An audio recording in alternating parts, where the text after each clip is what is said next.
মা বাপের লাগাই দিব মানছে দেখিলে পরে তাই না।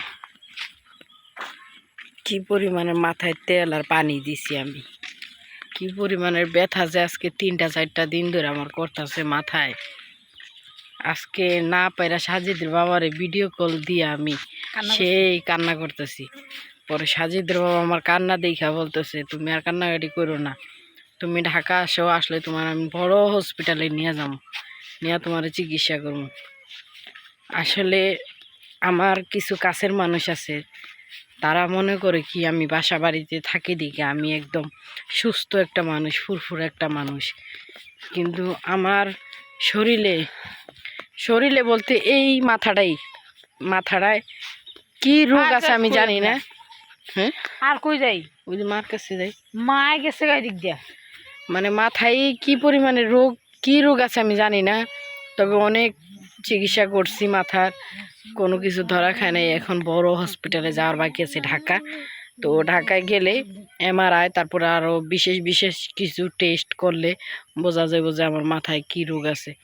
তো সবাই আমার জন্য দোয়া করবেন মন থেকে, ছোট বোন হিসাবে, যে আমার মাথায় যেন কোনো রোগ ধরা না খায়। আর হইলো আমার সন্তানটার জন্য যেন আল্লাহ পাক আমার বাঁচায় রাখে, কারণ আমার একটা ছোট্ট একটা সন্তান, এখনও সে কোনো দুনিয়ার আলো কোনো কিছু বুঝে না, রাত না দিন না সকাল কোনো কিছু বুঝে না, আগুন পানি চিনে না।